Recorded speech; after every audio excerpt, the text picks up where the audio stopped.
I feel like I want to ask him if this is all real.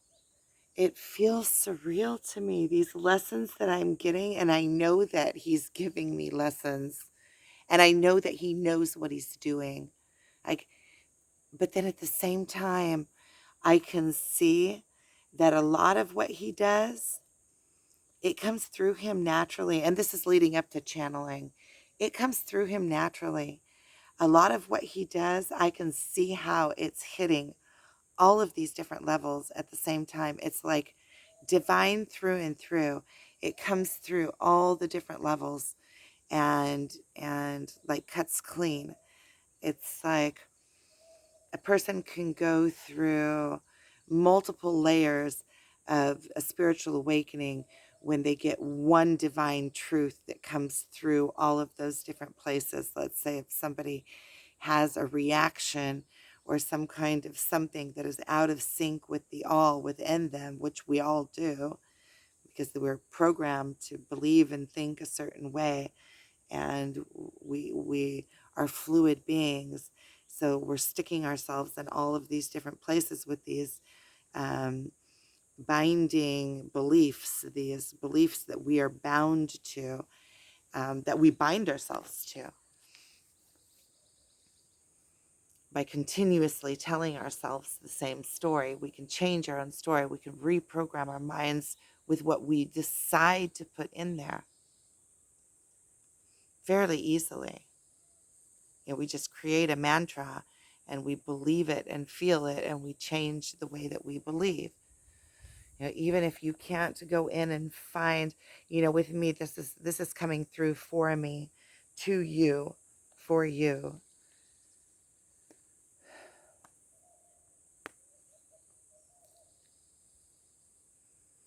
Sometimes we want to go in and we want to find the binding belief so that we can release it, but there's a lot of different ways to get to the same outcome. There's a lot of different ways to get to the same place. So we can also just create a new belief, which will slowly take place of the old belief. We could do the things simultaneously too. That's how I find that I usually do my spiritual path, is doing multiple things all at once. When I find something that I want to cure, if I find like a behavior or a train of thought that I don't want anymore, like insecurity is something that I'm working on, finding places that I don't have full self-confidence, and I'm just telling myself that I'm confident, and I'm standing more confident. I'm straightening my back. So I'm doing, you can trick yourself, and you can fake it till you make it. I can try to see places that I make myself smaller, and I try to make myself larger in places that I can, in the places that I see that I can just go out and say what I want. It's even with these videos. Right now I feel like I'm talking from the higher dimension. And then when I'm in the lower dimension, so when I'm in the higher dimension, I can see through all of the layers. It's coming from a place of speaking from within sync.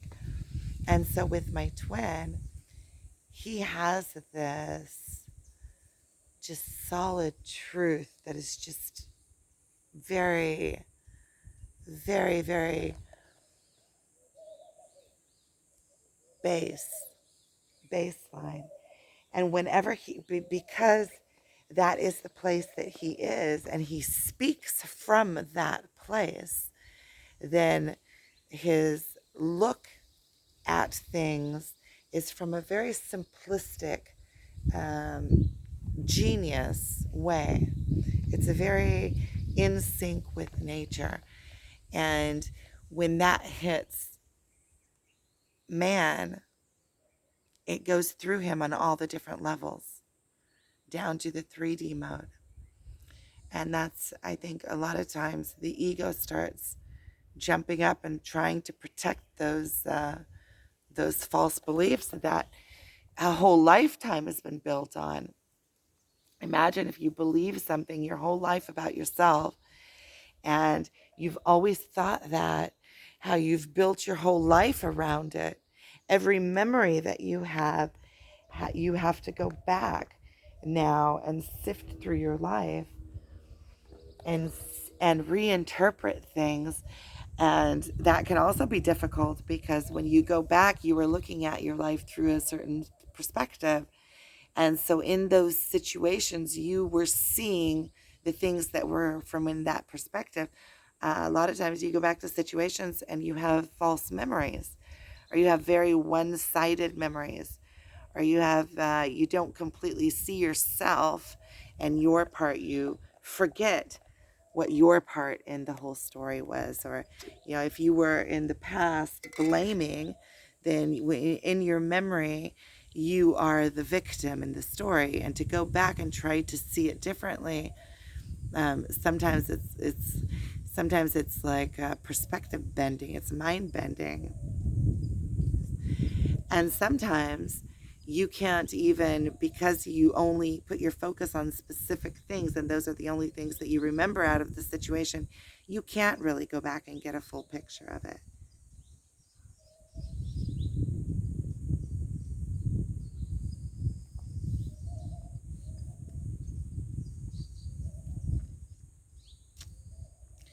So channeling is kind of like, it's speaking a language. It's being a messenger between those higher realms and this realm. And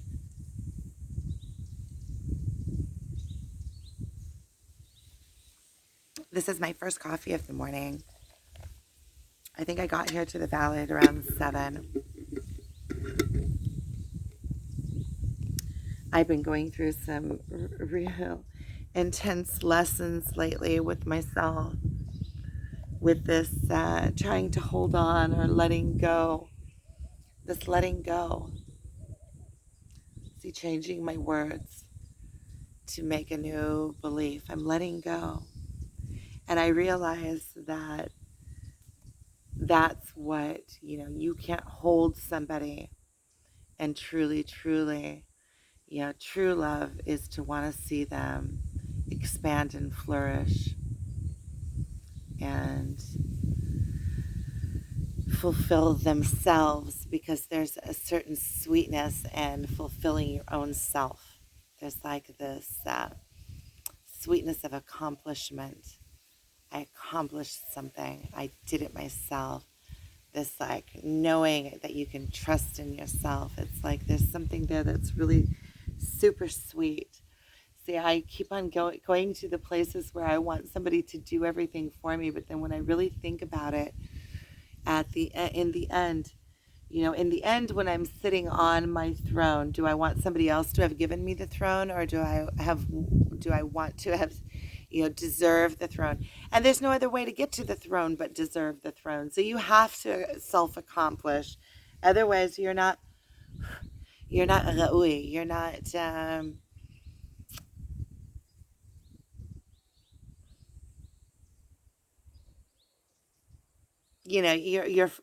You're not truly deserving of being in that place. You have to overcome yourself to sit in the throne. I'm wondering, that book that downloaded for me, there's a book that downloaded. I started writing it and I get stuck every time. And I'm wondering, you know how I was saying how everything is divinely guided and planned and in sync. And I'm wondering if I still haven't written it because I'm still rising into it and it's happening to me in layers. Because I recognize what the book is. It's a map to enlightenment. It tells a person how to arrive into this place of pure bliss. The book is called Come and Play with Me in a Place Where Souls Meet. So it's like in this place, there's an airplane going over. It's in this place of pure bliss where you're just let off the hook, where you get to go and play like children. But you have to purify yourself in order to come into that place. And by purifying yourself, You also come into your purifying doesn't mean purifying also means coming into your strength, because when you come into your purity, you also come into your power, because you are taking control back over your avatar, your being. So you're all powerful. You know your connection to God. You are connected to God, to the all, to the universe, to synchronicity, to the everything, whatever you want to call it. Creation. Maybe live creation. Call it live creation, or evolutionize it. Forever creation. Eternity, but you also have the physical here, which is like the paradox to eternity. So it's like you have everything in itself, all the paradoxes. It's the place where everything collapses into one, is this place that we are. This is like one small point of power, and each and every one of us is a universe. This is one small point in power. It's a mix of it all, of the infinite and the boundaried and the life force and the stationary, where everything comes into the physical, where the physical and the spiritual meet. And so, see, these messages are channeled, because where do I know this from? How could I know this? Where does it come from? It comes from a connection. And so when I meet, so with channeling, it's like connecting to these other worlds and being a bridge in between these other energies, these other worlds, bringing messages from the higher realms. And really, we are each connected to these higher realms, but we are beings that get all blocked up with the ego, thinking that we are this being and not realizing what we are. But each of us inside has a connection to the divine. When we are able to clear out all of the like junk that's gathered onto our being, there goes another airplane in the other direction. See, it's telling me stories.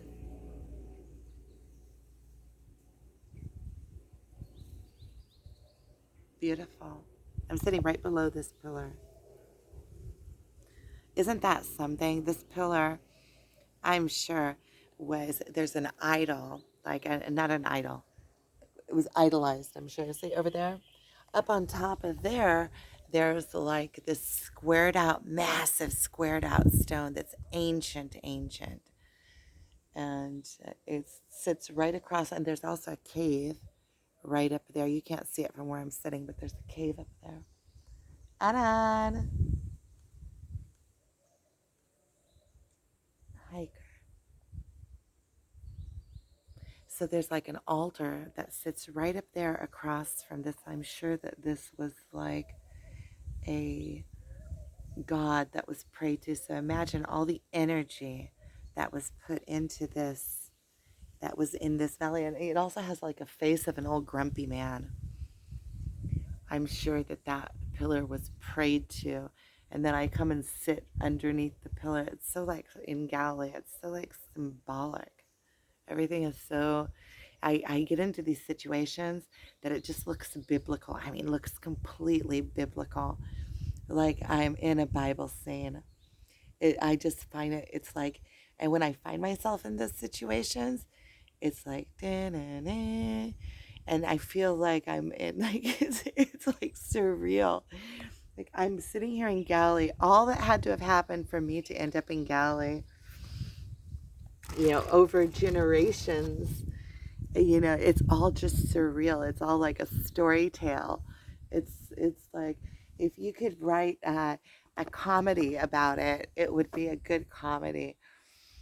The situations in the twin flame journey, like what Where did that come? That came out of nowhere. That came in sideways, like shock, knock you off your feet. What? What? That's all real? And then it opened up that world, the spiritual world that was within me already opening. It just burst wide open because you have to believe.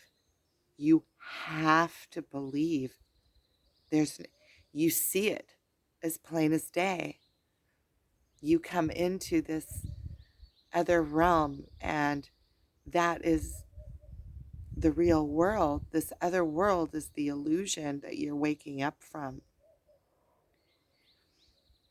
And these mystical things that you kind of were interested in, and you thought, well, that's really cool.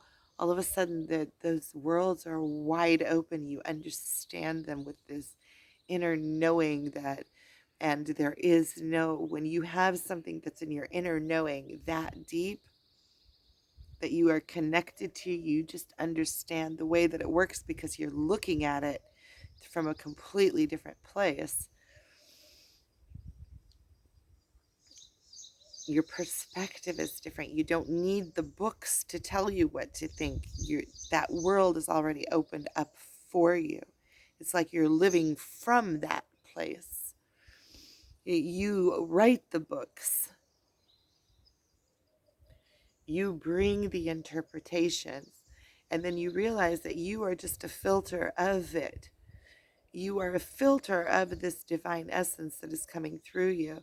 And the more that you are able to understand that, the more you're able to decipher it, because it's like learning a language. You understand that, okay, this is coming through me, and I need to get myself, my avatar, and my ego out of the way so that I can channel this as clear as I can, take it as purity, as pure as it is, and allow it to flow through me using my words and using my essence, my personality and my being as the filter of whatever it is that is coming through. The decipherer, because otherwise, how would it be able to get a message into the 3D world? It has to come through things that are in the 3D world, which we are expressions of God. That's what we are. And even in our lowest moments, we are still a true expression of God. We're expressing that.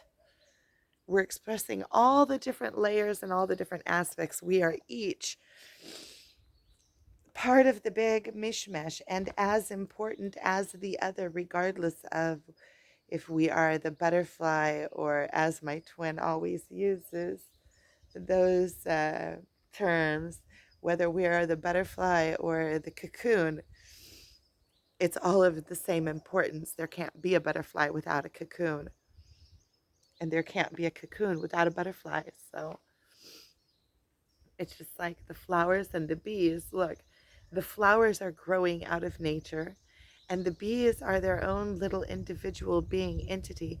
And look at their synchronicity. They depend on each other for their life circle. They are dependent on each other.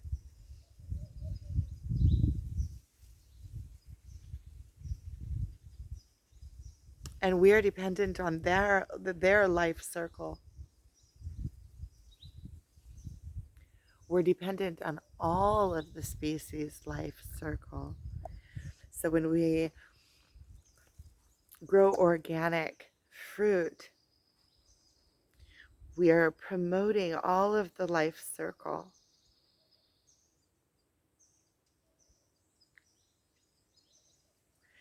The world is so much in abundance. There's so much abundance all around us all the time that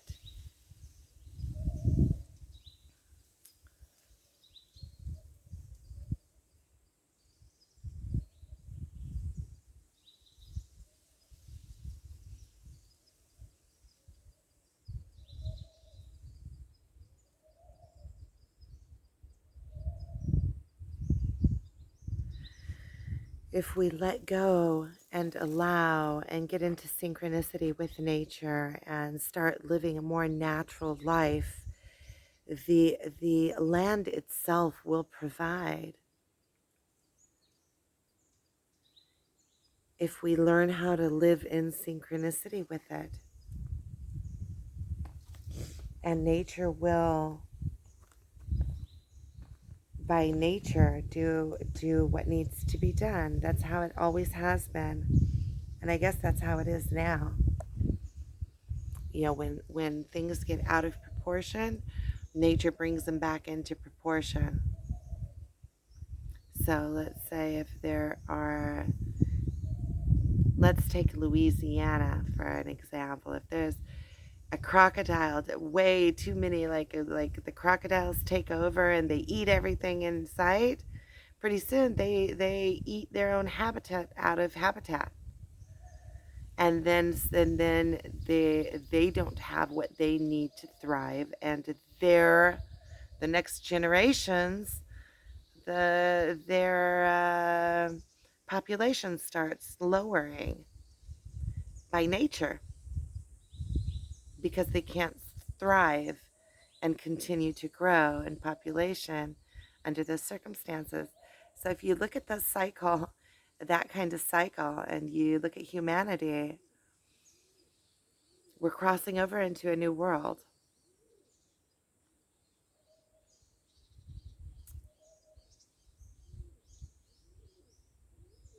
And it's happening globally because we are all connected. It's a network, and we are all dependent and mushpa from each other. Mushpa is when you um,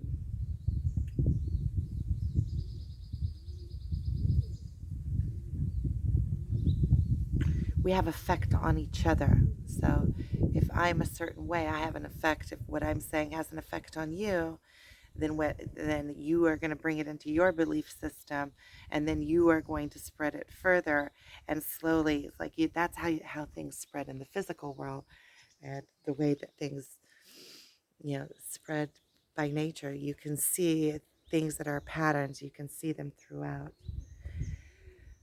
Okay,